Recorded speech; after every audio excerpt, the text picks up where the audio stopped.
Hey guys, it's Rider Racing back again, just with a quick tech tip on how to install Spiro locks. Now, everybody hates these little buggers, but it's even worse when you open the packet up and it suggests that you use 2 per side, which means you have to double up. And if you're using a V8, that's a whole heap of Spiro locks. Now, I found the easiest way to do these is with one simple tool. A little tiny screwdriver, that's it. These shouldn't take you any more than a few minutes per piston, even to install 4. If it takes more than that, using too many tools, or you're overthinking the process. Now, you need to be just a little bit confident when you're doing these. You don't be too concerned about how badly you stretch these springs out, because the spring steel is quite durable. I just pull them out, so they're quite open. You can see that it hasn't really distorted them. It's got the same shape, and you'll see why in a minute. So you have to go through and do that 4 times, which I'll quickly do.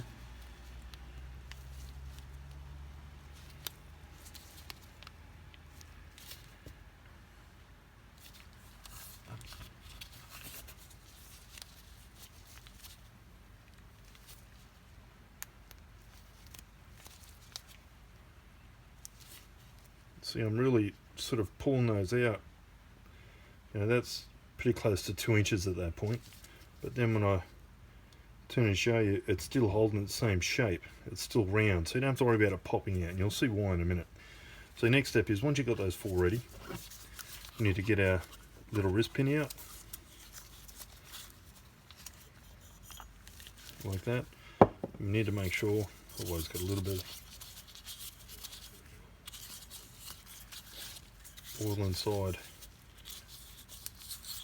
to make it nice and easy. The other part you want to oil as well is inside the actual rod itself. It'll make it nice and easy for the wrist pin to go through.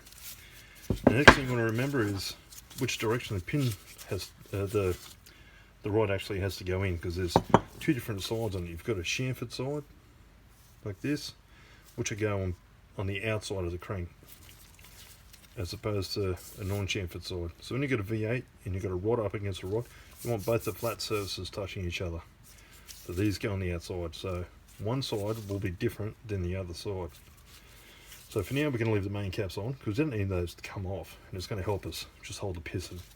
So I already know if I turn my piston around this way, so for instance this probe piston, I know the orientation of that means my chamfer has to go on my right hand side.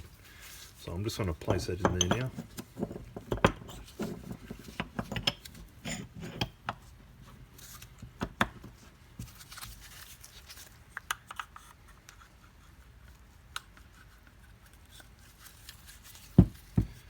So when you put the pin in, also there's a tiny little recess in here, which is where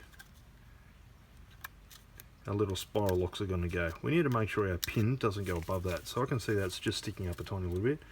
So I'm going to push them down a couple of millimeters.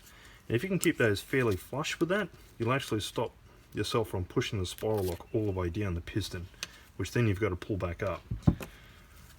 So I use the end of the conrod to hold it so the piston basically doesn't move. I'll move that in a better frame for you. So I'm going to start by putting the end here, the start, sorry, inside the groove.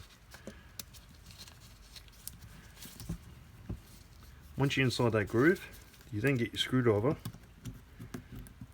and just push it down piece by piece. The trick here is, whoops, I've actually eaten a piece of my glove there. That's going to make life a little bit easier. Not. Let's try that again. So once again, we're going to put that beginning in, and we're just going to push the Spiro lock. You see, I'm not using pliers.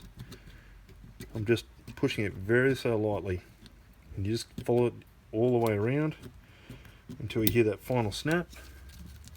Give it a quick feel with your finger and you know it's in. So the trick is, for the second one, you prep the first one by pushing it all the way down, because it sometimes will spring back out and take up that whole little groove. So then you're thinking, oh, now I've got to do a second one. Well, the second one's just as easy as the first.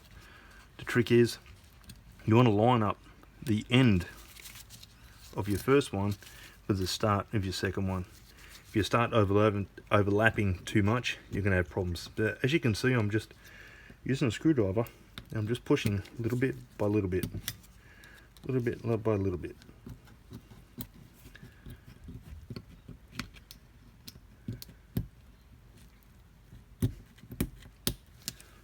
You hear that pop again? Double spiral lock, done.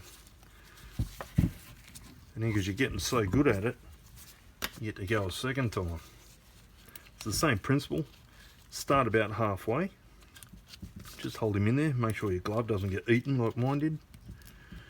No biggie if it does. You can easily just pull it back out. I recommend you pull it out straight away, because once they're in, they are a little bit harder to get out, but you shouldn't have to take them out. So once again, I'm just feeding it just a little bit by little bit.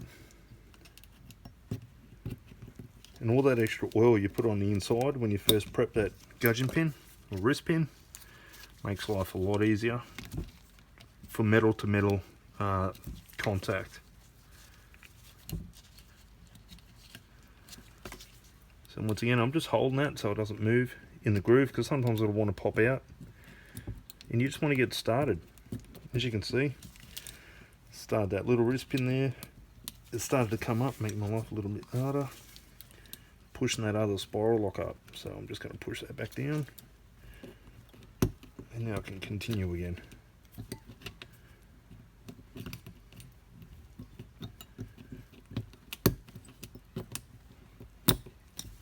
You hear that click? That's your second one done. It's that easy. Obviously, if you're not making a video like I am, you can do this a lot quicker. Now, when you're doing 8 of these, it can be pretty daunting, but I recommend you prep all the pistons first, get all your spiral locks done in one go. That way, when you get the knack of doing 1 or 2, by the time you get your 8th one, you just smash them out. Another good idea is to pull your spiral locks apart, do the whole lot at once. So in this case, I had 32 of them, so I'll pull all 32 apart first, and then I'll work out my piston and rod location to make sure my rod's around the right way. Have all those prepped and ready to go. That way when you're putting them in, you're literally putting in one after another. Alright, cool. Keep an eye out for a couple of Subaru videos coming soon.